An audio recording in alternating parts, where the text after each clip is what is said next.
지난 시간에서 149페이지로 진행을 합니다. 자, 일단 앞선 시간에서는 권리의 변동의 모습을 발생, 변경, 소멸의 모습을 봤습니다. 자, 권리 변동의 모습에서는 당연히 원시 취득이 가장 중요하고, 일단 뭐요? 문제가 진행된다면 원시 취득을 위주로 여러분들이 이해를 하시고 푸시면 돼요. 근데 이 파트는 매년 출제가 되는 게 아니라 3년 터울에 걸쳐서 한번 출제가 될 수가 있는 건데, 일단은 24회차에서는 상대적으로 출제 가능성이 조금 떨어집니다. 최근에 출제가 되었기 때문에. 자, 그러면 149페이지 권리 변동의 원인으로 갑니다.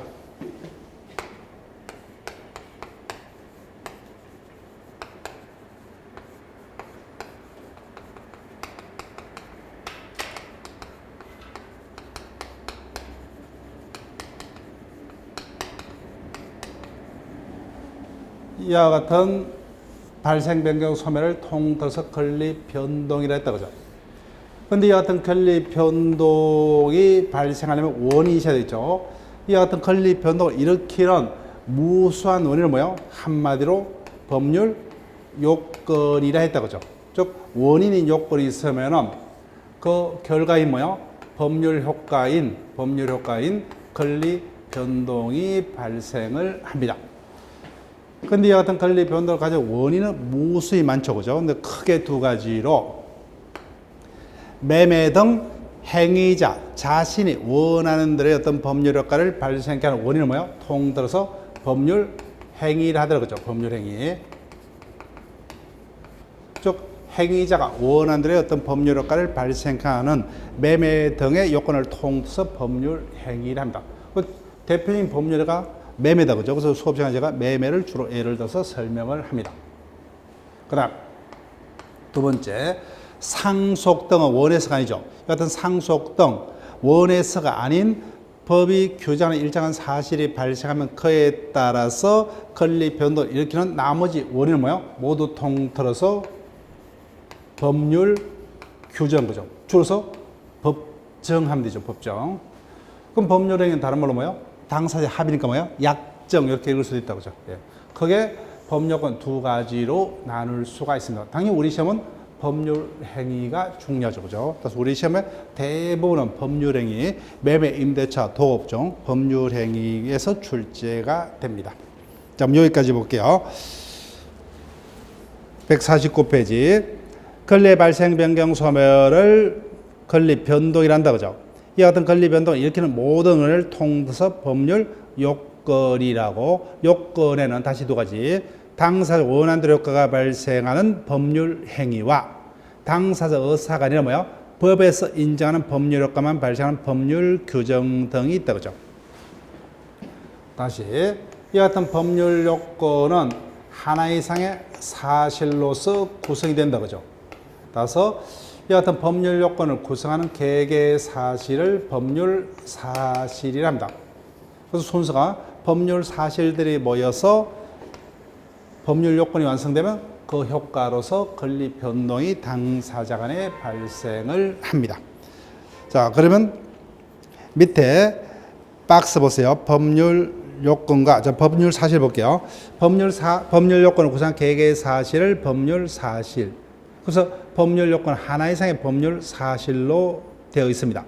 근데 우리가 배웠던 취소 등은 하나의 사실만으로 법률 요건이 완성이 되더라고요. 그렇지만 매매 계약 등의 경우는 두 개 이상의 사실이 필요하고, 유언 등의 경우요, 또는 혼인 등의 신고라는 또 다른 여러 개의 사실이 합쳐져서 법률 요건이 완성이 됩니다. 자, 그럼 보충 파트, 우리가 15회차에서 출제된 그 지문인데 다시 한번 그 박스를 설명을 드릴게요.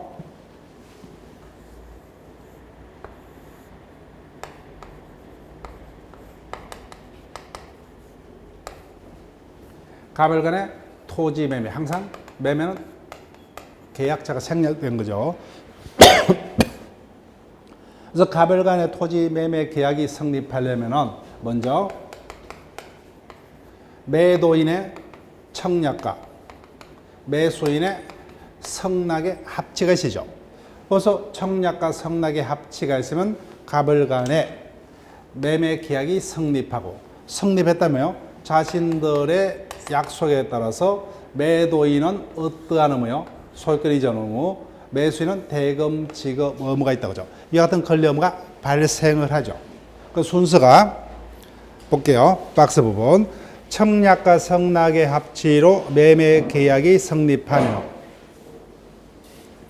그에 따라서 매도인은 대금 지급을 청구할 수 있는 권리가 생기고 그 다음에 반대로 뭐야? 약속한 재산권을 이전할 의무가 있다 그죠. 그래서 매매 계약이 법률 요건이고 청약과 성락이 매매를 구성하는 법률 사실. 매수인과 매도인의 권리 의무가 뭐예요? 법률 효과에 해당하더라 그죠. 이런 식으로 한번 연습을 해보시고. 자, 그러면 150페이지입니다. 150페이지.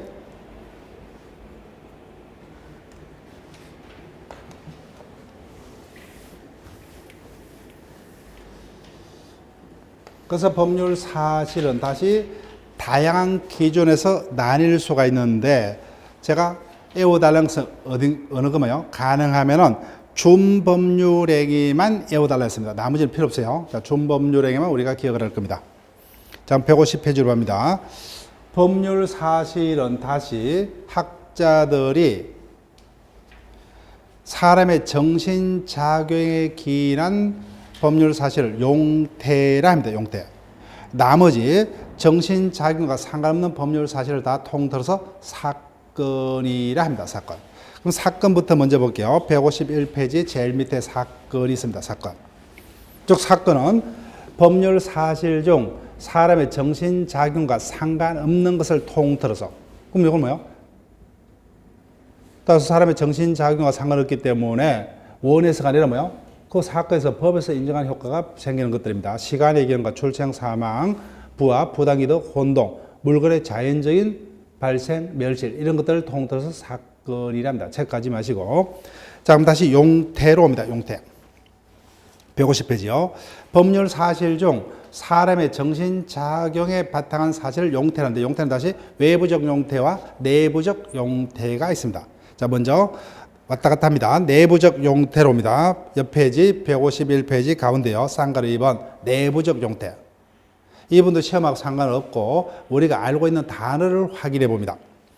즉 내부적 용태는 다시 간접적과 의사적으로 나뉘는데 간접적 예를 보세요. 선이 일정한 사실을 모른다 그죠. 악이 일정한 사실을 알고 있다. 이런 것을 간접적 용태라 하고 의사적 용태는 예컨대 소유의 의사 그죠. 이런 것들 의사적 용태라 합니다. 책까지 뭐 시험하고 상관없어요. 자, 그 다음에 외부적 용태로 다시 돌아옵니다. 150페이지. 외부적 용태는 다시 동그라미 1번의 적법행위하고 옆 페이지 제루에 동그라미 2번 위법행위가 있어요. 민법상 위법행위는 채무불이행과 불법행위 두 가지밖에 없습니다. 그래서 적법행위로 다시 돌아옵니다. 적법행위는 뭐예요? 의사표시. 의사표시는 우리가 자세히 분석 들어갑니다. 의사표시와 나머지 뭐예요? 의사표시 아닌 나머지 적법행위를 통틀어서 준법률행위라 합니다. 어떤 특정한 기준이 없어요. 여기에 해당되지 않는 것은 뭐예요? 모두 그냥 여기다가 포함을 시킵니다. 여러 가지가 포함되어 있어요. 준법률행위. 그래서 우리는 준법률행위만 기억할 거예요. 여기서는 잡을게요. 준법률행위.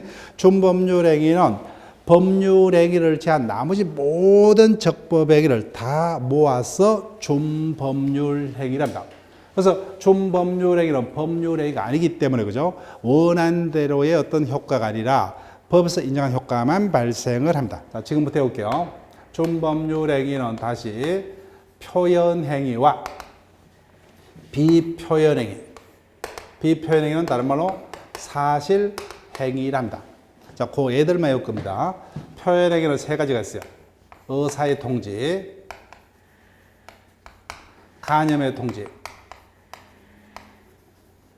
감정의 표시가 있습니다. 감정의 표시는 적지도 않습니다. 먼저 감정의 표시를 보세요. 저 감정의 표시는 말 그대로 가슴 속에 뭐예요? 감정을 외부에 표시하는 거. 민법상 의미가 있는 것은 정여자가 수정자에 대한 용서를 하는 거. 그게 있는데 큰 의미가 없어요. 자, 그럼 의사의 통지하고 간염의 통지는 A를 외울 겁니다. 자, 그럼 의사의 통지 보세요. 표현행위의 동그라미 값은요, 의사의 통지. 의사의 통지라는 것은 자신의 의사를 외부에다가 표시한다.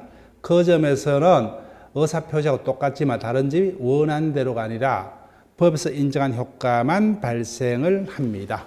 어디가 여기서 해당하느냐? 우리가 수업 시간에 배웠던 각종의 최고, 거절자가 붙은 게 의사의 통지에 해당합니다. 의사의 통지. 자, 그러면 밑에 박스에서 우리 교과서 순서대로 의사의 통지를 쭉 소개를 했습니다. 자, 보충 자료의 1번 보세요. 의사의 통지는 교과서 순서대로 모아뒀습니다. 제한 능력자 상대방이 제한 능력자 측에 대한 추인력 확답의 최고. 그 다음에 우리가 지난주에 봤던 법인 파트에서 청산 단계에서 채권 신고의 최고죠. 그 다음에 소멸초 파트에서 볼 시효 중단 사유인 최고. 채권법에서 선택제에서 선택권 행사의 최고. 그 다음에 채무 이행의 최고. 해제권 행사 여부의 최고. 이와 같은 각종 최고자가 붙은 게 의사의 통지고. 그 다음에 또 거절입니다. 제한 능력자 상대방의 제한 능력자 단독행위에 대한 거절. 그 다음에 무권 대리에서 본인의 추인 거절. 이런 것들이 의사의 통지에 해당합니다. 교과서 순서대로 쭉 소개를 했습니다. 그 다음 다시 간염의 통지로 올라가 보세요. 간염의 통지. 간염의 통지라면은 자기가 알고 있는 일정한 인식, 과거 또는 현재 사실의 인식을 외부에다가 알리는 얘기를 간염의 통지라 하는데, 각종의 각종의 통지자가 붙은 거, 각종의 성낙자가 붙은 거, 각종의 성인자가 붙은 게 여기에 해당합니다. 자, 밑에 박스에서 교과서 순서대로 묶어 놨습니다. 자, 보세요. 보충의 2번, 간염의 통지. 우리가 지난주에 배웠던 사원 총회일이 결정된 그 총회의를 사원들에게 통지한다고 하죠. 사원 총회의 소집 통지. 그 다음에 대리권을 타인에게 수여하고 그 사실을 알리는 거죠. 대리권 수여 표시 또는 통지. 그 다음에 채권을 타인에게 양도하고 그 사실을 알리는 채권 양도의 통지. 공탁을 하고 그 사실을 알리는 공탁의 통지. 이런 것들. 성낙의 표시가 연착됐죠. 그 사실을 알리는 상대방에 알리는 성낙, 연착의 통지. 각종 통지가 여기에 해당하고. 두 번째, 성낙이다 그죠. 그래서 채권자가 채무자에 대해서 가지는 채권을 타인에게 양도했죠. 그 사실을 채권자에게 통지하니까 채권자가 알았다 그죠. 성낙합니다. 이것도 채권 양도의 성낙. 그 다음에 중요한 게 요거요. 성인. 우리가 소멸시효 파트 다시 하겠지만 소멸시효가 완성되기 전에 의무자가, 그래서 내가 빌린 게 있다 그죠. 갚을 게 있다. 시효 완성 전에 성인이 간염의 통지입니다. 이미 소멸시효가 완성이 됐죠. 그러면 내가 빌린 돈을 갚을 필요가 없다 그죠. 그런데 빌린 게 있다. 그건 갚겠다는 의미죠. 시효 완성 후의 성인은 시효이익의 포기입니다. 그때 다시 합니다. 따라서 시효 완성 전의 성인이 간염의 통지인 중단 사유에 해당합니다.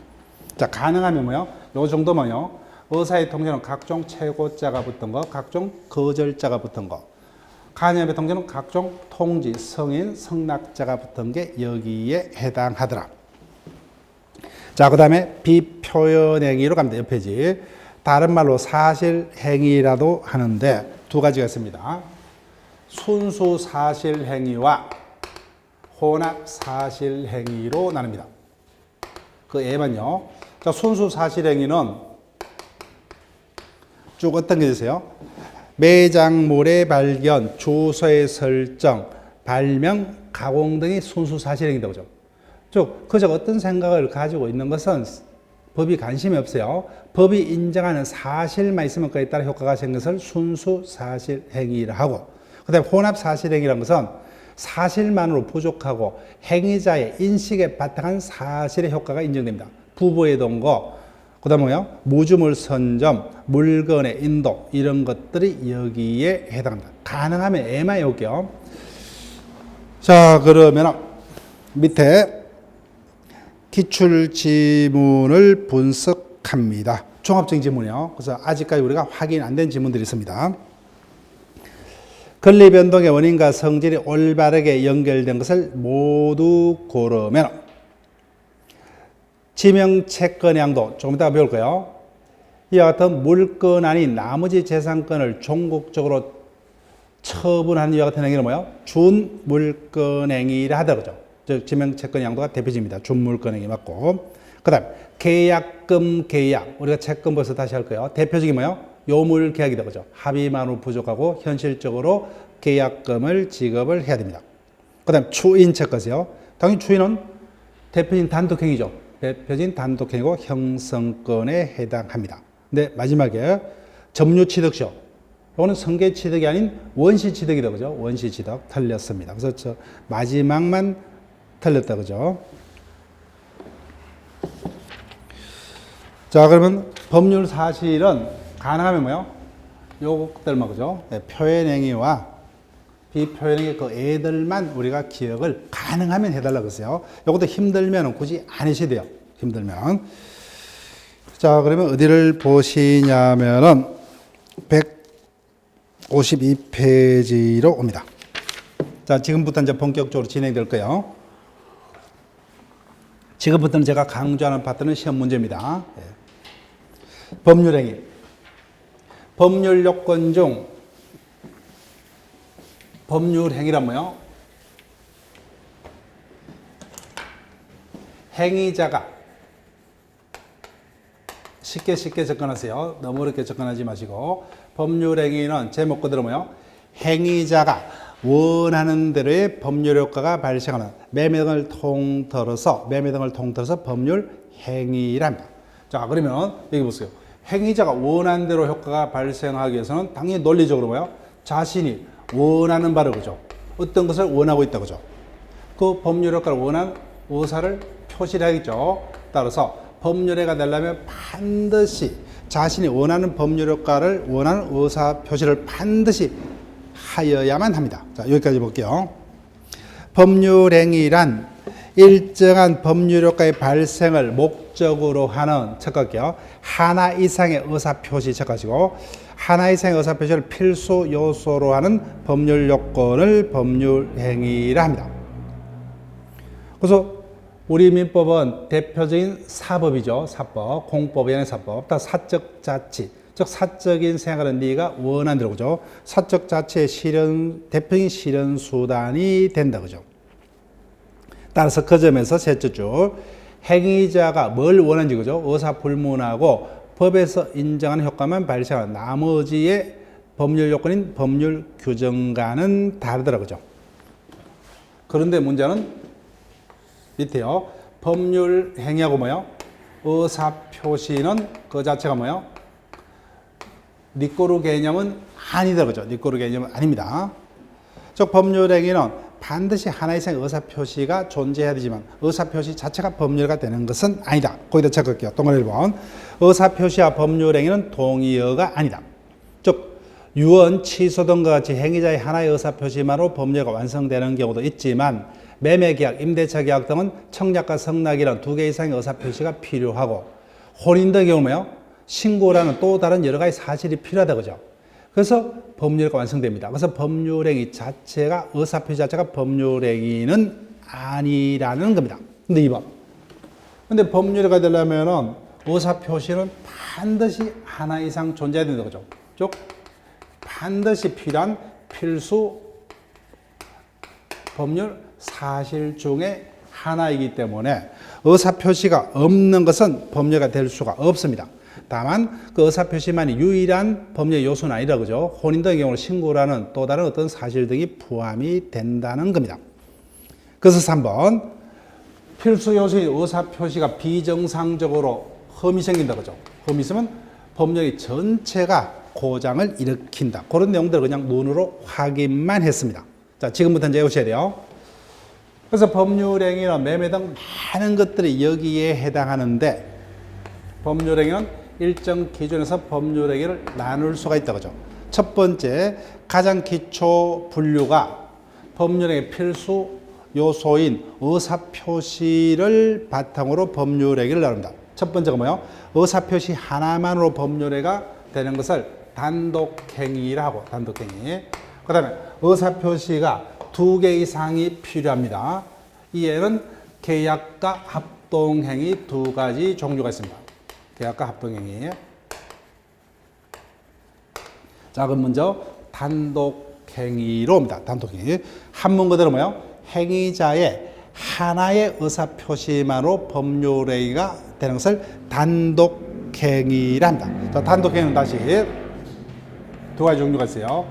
상대방 있는 단독행위하고 상대방 없는 단독행위가 있습니다. 자, 이 부분 외우셔야 돼요. 상대방 없는 단독행위 예를 정확하게 기억을 하셔야 됩니다. 자, 그럼 먼저 상대방 있는 단독행위와 상대방 없는 단독행위를 설명합니다. 먼저 단독행위는 뭐예요? 대부분 여기에 됩니다. 우리가 알고 있는 단독행위 그죠? 취소, 해제, 철회, 추인 등 대부분의 단독행위는 상대방 있는 단독행위가 됩니다. 자, 어떤 차이점이 있느냐 여기 볼게요.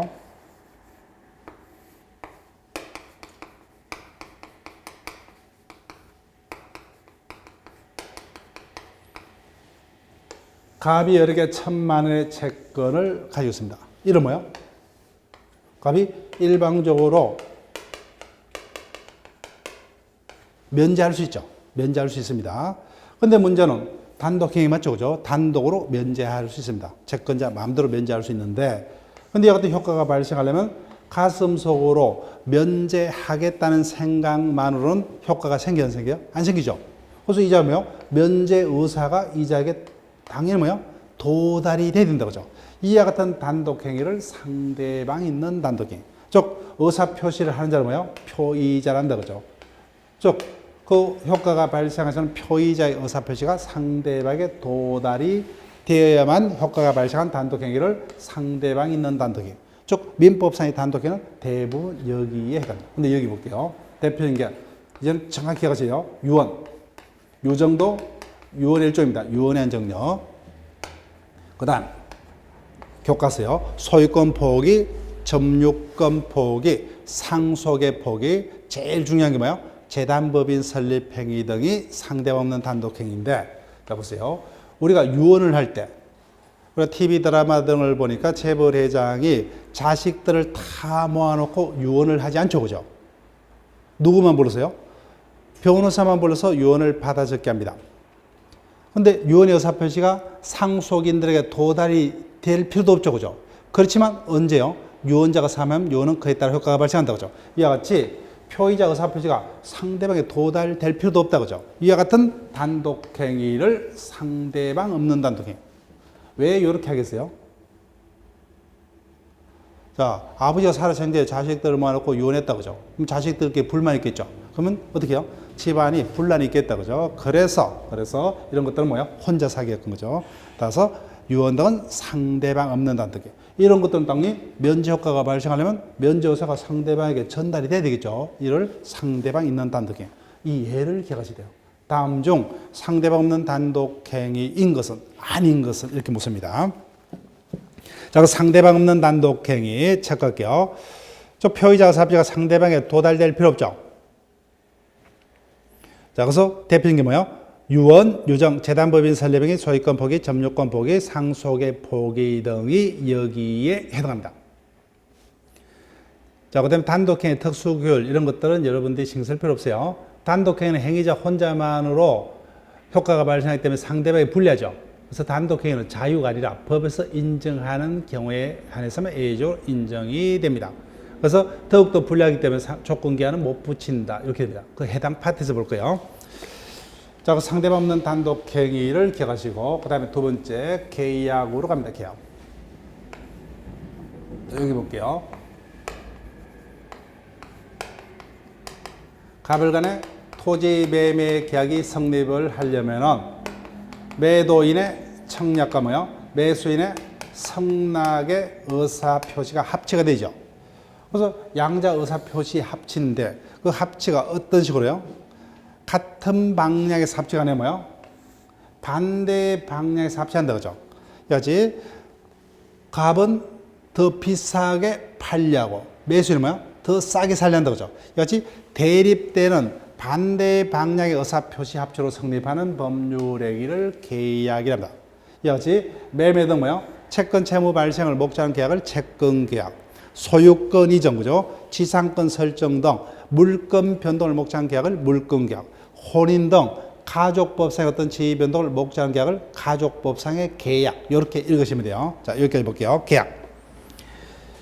계약은 양당사자의 반대 방향의 의사표시 합치, 다른 말로 뭐예요? 대립되는 의사표시 합치로 성립하는 법률행위를 계약이라 합니다. 계약. 그다음 합동행위. 대표인 게 뭐예요? 사단법인 설립행위다, 그죠? 즉 친구 3명에서 우리도 동창회를 만들자, 그죠? 2개 이상의 의사표시 합치인데 그 방향이 동창회 설립이라는 하나의 목표를 향해서 한 방향이죠. 한 방향으로 합치된 여하튼 복수 의사표시로 성립하는 법률행위를 합동행위라 한다. 그렇게만 기억하시고, 여기서 뭐예요? 이 부분이 이제 시험 문제죠, 그죠? 이 부분을 기억하셔야 돼요. 상대법 없는 단독행위. 자, 그 다음 2번 법률 효과에 따른 분류, 여기다가 중요 표시하시고,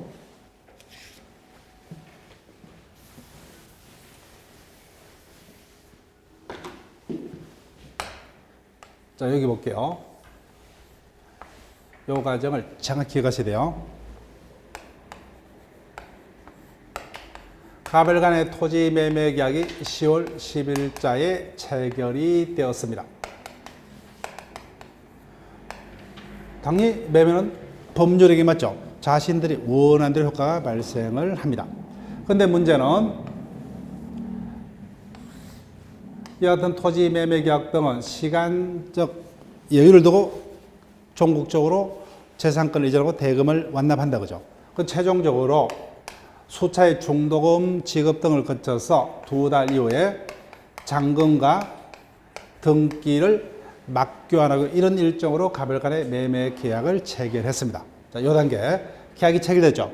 근데 요 단계에서 매매 법률행위는 맞지만 요 단계에서는 매수인이 원하는 바는 토지에 대한 소유권 획득이요. 매도인이 원하는 바는 뭐예요? 대금을 획득하는 거죠. 근데 요 단계에서는 그 목적이 달성이 되었다 못됐다? 못된 단계죠. 이 단계 행위는 약속만 한 단계다, 그죠? 이와 같이 우리 앞으로 그와 같은 행위를 하자. 약속한 단계를 의무 부담행위. 의무 부담행위를 한다는 거예요. 의무 부담행위. 그래서 채권 채무 발생을 목적으로 뭐예요? 채권행위가 여기다, 그죠? 즉 각종 계약. 각종 매매 계약, 임대차 계약. 계약이 여기다 한다고 그죠? 채권 채무가 발생하니까. 이 단계 행위, 채권행위가 의무 부담 행위에 해당합니다. 즉 약속을 했는 원인 행위죠. 자, 그럼 어떤 특징이 있느냐? 자신들이 원하는 소유권 획득 등을 하려면 약속을 지켜야 된다, 그죠? 그래서 이행에 문제가 남습니다. 이행을 해야 돼요.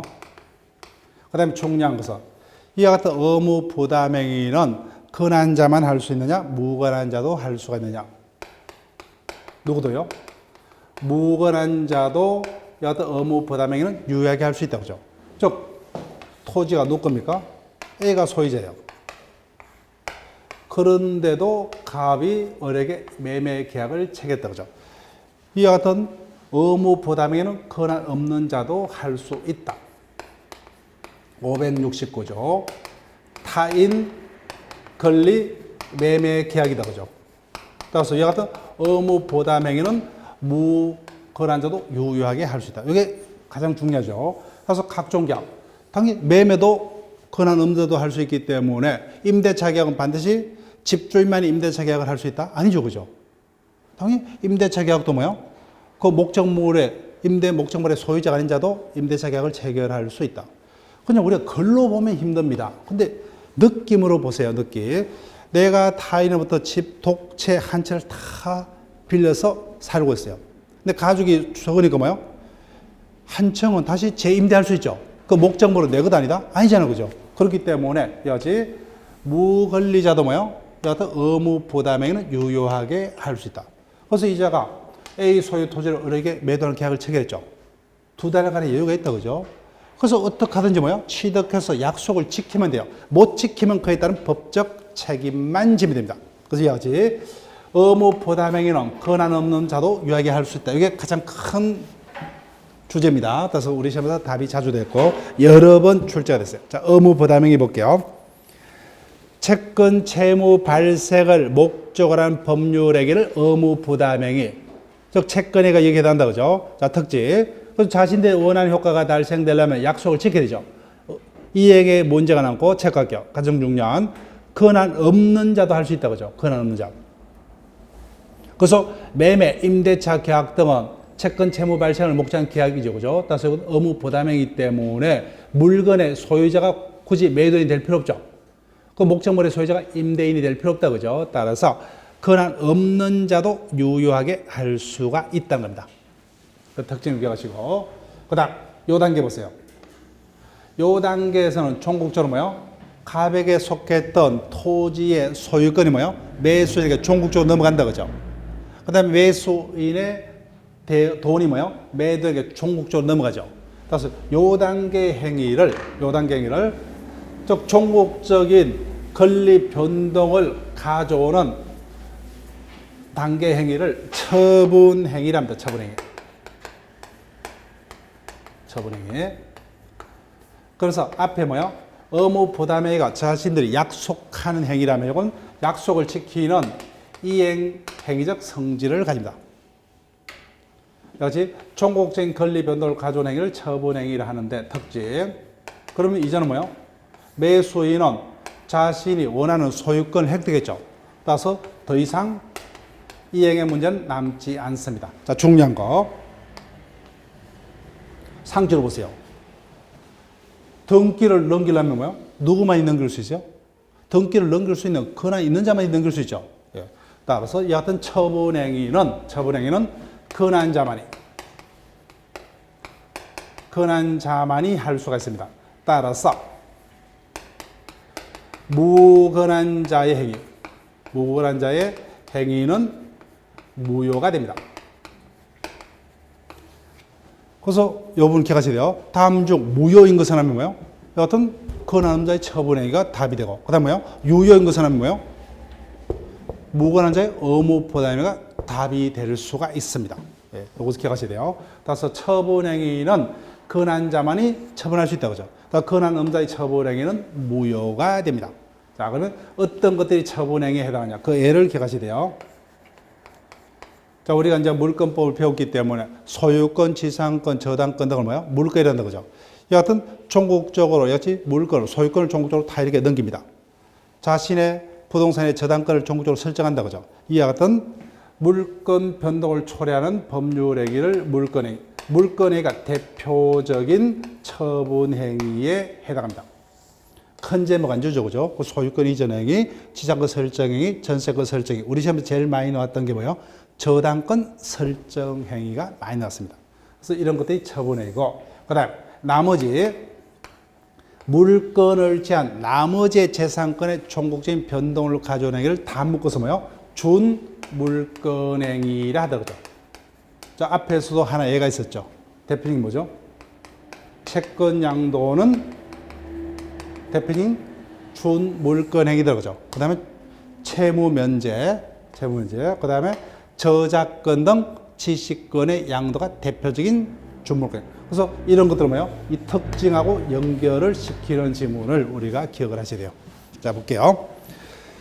처분행위, 종국적인 권리 변동을 가져온 행위를 처분행위. 특징. 이제는 매수인이 토지 소유권 획득했다고 하죠. 더 이상 이에게 문제가 남지 않고 체크할게요. 권한 있는 자만이 할 수 있고 권한 없는 자의 행위는 무효입니다. 그래서 우리가 봤던 채권행위가 약속을 하는 의무부담행위다 그죠? 원인행위고 처분행위는 그 약속을 지키는 이행행위에 해당합니다. 자, 그래서 물권행위, 준물권행위 제목 적을게요. 이 두 가지가 대표적인 처분행위에 속합니다. 소유권 등 종국적인 물권 변동을 목적한 법률행위를 물권행위. 이런 것들이 대표적인 처분행위에 해당하고, 그 다음에 준물권행위, 물권을 제외한 나머지 재산권의 종국적인 변동을 목적한 법률행위를 준물권행위, 채권 양도, 채무 면제, 지식 재산권의 양도 등이 여기에 해당한다고 하죠. 자, 그러면 매일 문제 1번 보세요. 매일 문제 1번. 매일 문제요. 오늘 받으셨던 문제. 법률행위에 관한 설명 중 틀린 것은 의무부담행위 체크할게요. 특징이 뭐죠?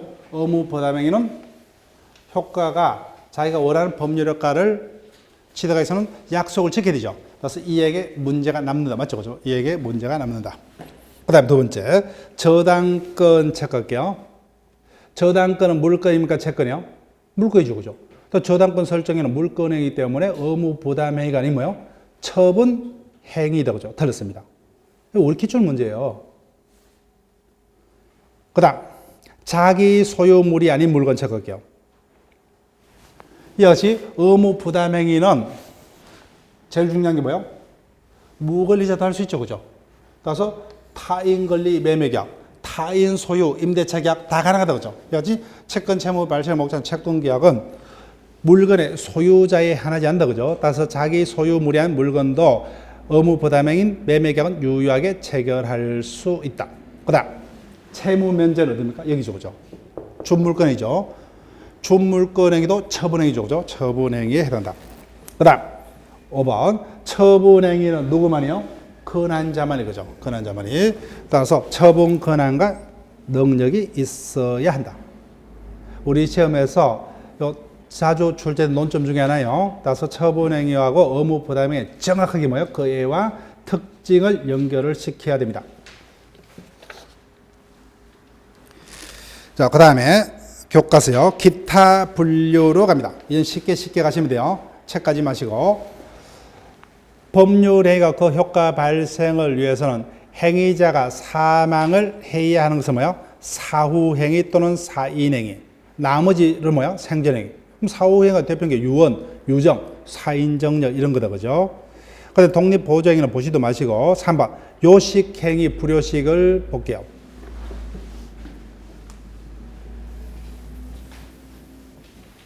말 그대로 뭐요? 요식이란 것은 법률행위가 유효하게 성립하기 위해서는 반드시 뭐요? 법이 정하는 방식을 구비해야만 성립할 수 있는 법률행위를 요식행위. 나머지는 뭐요? 불요식이랍니다. 불요식. 즉 자기들이 원하는 방식대로 법률행위를 할 수 있는 것을 불요식이라 합니다. 자, 요식 동그라미 할게요. 요식.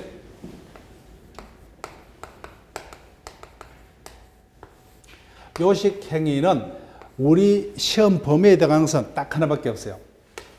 법인 설립 행위입니다. 법인 설립 행위는 요식 행위다. 그죠? 요식 행위. 거기 체크하시고. 나머지 애들은 뭐요? 우리 시험 범위 밖에요. 다 어디입니까? 유언, 유정, 혼인 등 가족법상의 법률. 나머지는 뭐요? 음수표동, 상법. 우리 시험 범위에는 요거밖에 없어요. 나머지는 뭐요? 우리 시험 범위에 들어가서 다 뭡니까? 불요식이야. 불요식. 법인 설립행위 빼놓고 가족법상에 빼놓고 뭐요? 우리 시험 범위에 들어가는 것들은 뭐 대리권 수혜라든지 뭐요? 어떤 게 있어요? 매매계약, 임대차계약, 도급계약 등 모든 것들이 뭐요? 다 불요식입니다. 이렇게 하시면 돼요. 법인 설립행위만이 우리 시험 범위에 들어가는 것은 나머지는 가족법상행위. 자, 그 다음. 그래서 요식행위는 뭐요? 일정한 방식을 구비해야만 성립하는 성립 동그라미가 성립. 그러면 어떤 거요? 방식이 구비되지 않으면 그 자체가 뭐요? 성립조차 못하죠. 그죠? 요식행위는. 자, 그럼 주종은 우리가 주물종물 그 논리를 가지고 쭉 기억하시면 되고, 그죠? 예, 그렇게 보시면 되고. 그 다음, 유상, 무상령. 이 부분은 우리가 다시 채권법에서 다시 검토를 하기 때문에 여기서는 딱 그냥 두 가지만요. 즉 매매계약. 내가 왜 지어버리네요. 내 토지를 매수에게 넘깁니까? 재산을. 공짜가 아니라 대금이나 대가를 받기 때문에 그죠. 이같이 대가적 재산 출현 행위를 유상입니다. 즉 우리 주에서 대부분 유상입니다. 근데 100% 나만이 공짜로 그죠. 100% 무상은 우리 민법은 두 가지밖에 없어요. 정려와 사용대체. 나머지는 유상도 될 수 있고 무상도 될 수 있는 게 있습니다. 채권법에서 확인할게요. 그중에 정려는 공짜로 재산권을 타인에게 하나 넘기는 것을 말하고 사용대차는 일정 기간 동안 공짜로 사용権빌려주는 것을 사용대차. 일단 나머지는 원칙 유상이다. 이렇게 볼게요. 그 다음 유인, 무인은 전혀 신경 쓸 필요가 없습니다. 자, 그러면 볼게요. 법률에 관한 설명 중 통해서 유언 등 가족법상에는 뭐예요? 요식이다. 그죠? 요식. 우리 시험 범위는 법인 설립 행위밖에 없어요. 그 다음 계약. 계약차 것임이죠. 계약은 매매 계약이 됐든 임대차 계약이 됐든 도급 계약이 됐든 뭐요? 각종 채권 계약은 뭐요? 당연히 채권 채무 발생을 목적하는 채권 행위다. 그죠? 임대차 계약은 당연히 재산 행위고, 그래서 사용대차 계약은 무상이고, 그죠? 그 다음 법은 시험 문제는 쉽게 듣죠. 재단법인 설립 행위는 대표적인 상대방 없는 단독 행위다. 그죠? 상대방 없는 단독 행위입니다. 자, 옆 페이지 로마자 3번으로 갑니다. 법률행위의 요건.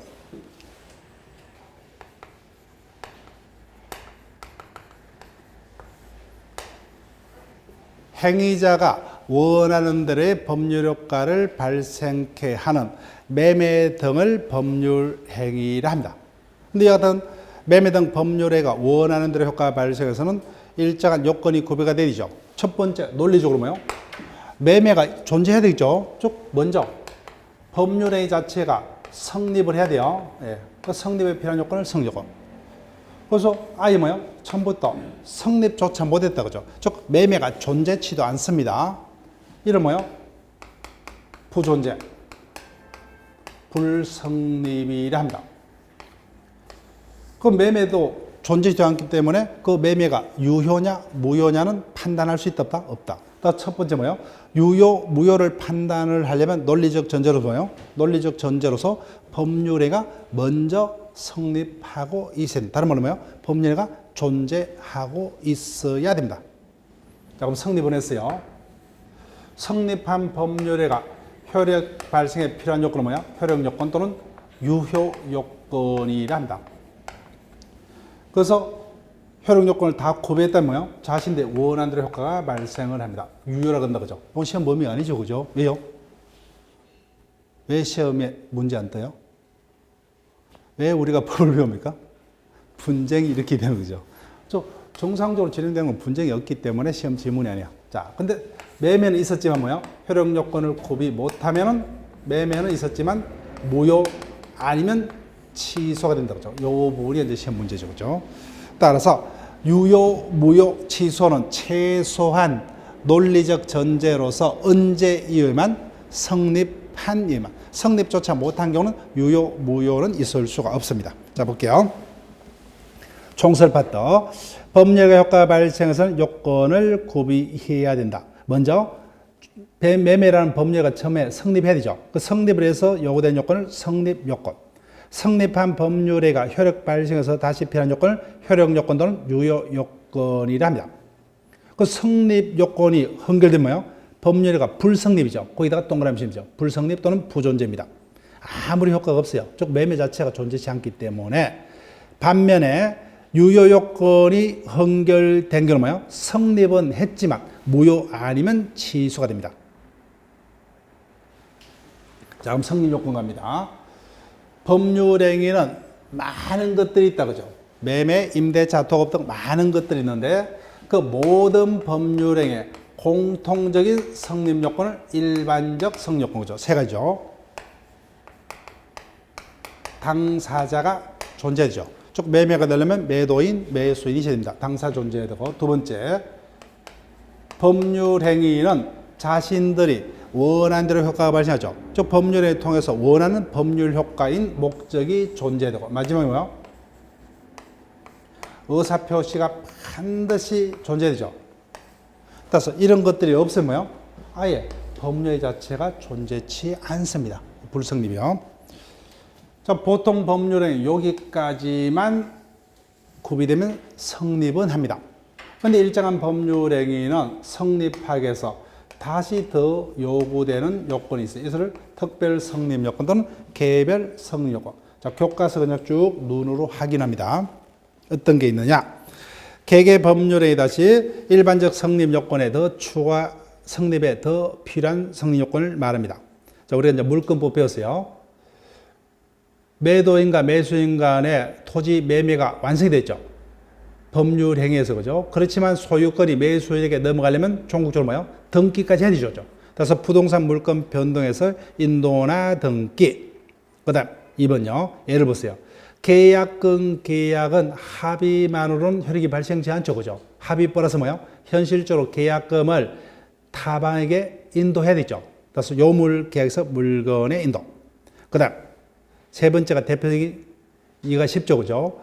혼인 등은 합의만으로 효력이 발생하지 않고 뭐요? 신고가 있어야만 비로소 혼인이 성립한다. 그죠?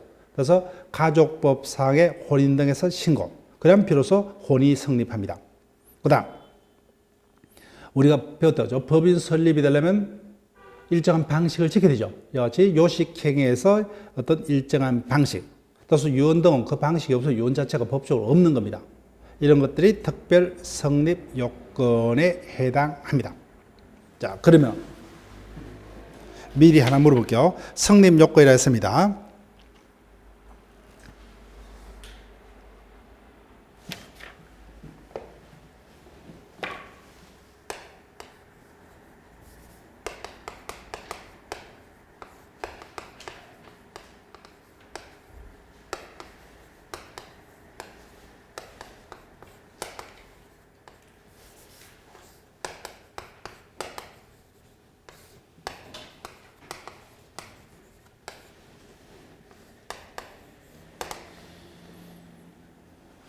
신고가 되지 않은 혼인은 어느 겁니까? 무효입니까? 불성립이요? 예, 불성립이죠. 왜요? 요식행위다, 그죠? 요식행위는 그 방식을 구비해야만 뭐요? 비로소 성립합니다. 그래서 신고가 없으면 뭐요? 법적 혼인 자체가 존재하지 않는 겁니다. 그래서 앞에서 요식행위는 뭐요? 그 방식을 구비해야만 비로소 법률가 성립한다, 그죠? 이걸 요식행위. 그래서 여기 있던 거죠. 혼인 등의 신고, 유언 등의 방식. 특별 성립 요건이죠. 따라서 그 요건이 구비되지 못하면 성립을 못했다는 겁니다. 성립을. 따라서 자, 그러면 뭐예요? 무효라면서 혼인 신고 있었어요. 그런데 사기당해서 혼인했다, 그죠? 그럼 내부적으로 혼인 의사는 없어요. 신고만 돼요. 그럼 뭐예요? 그때는 무효이다, 이렇게 되겠죠. 따라서 성립은 했으나 어떤 요건을 구비치 못한 게 비로소 무효가 됩니다. 성립조차 못한 것은 뭐예요? 불성립이 되는 거예요. 그죠? 예. 그래서 어렵지만 우리 시험에서 이 지문이 있었는데 답하고는 상관없어요. 답하고는. 그때 한번 소개는 됐습니다. 답은 다른 게 쉽게 출제가 된 답이 있었기 때문에 그런 데는 문제가 없었어요. 자, 그 다음 일반적 효력 요건입니다. 즉 법률가 성립을 한 후에 효력 발생해서 요구된 요건을 효력 요건이라 하는데, 자, 여기서부터 뭐요? 쉬었다가 진행을 할게요.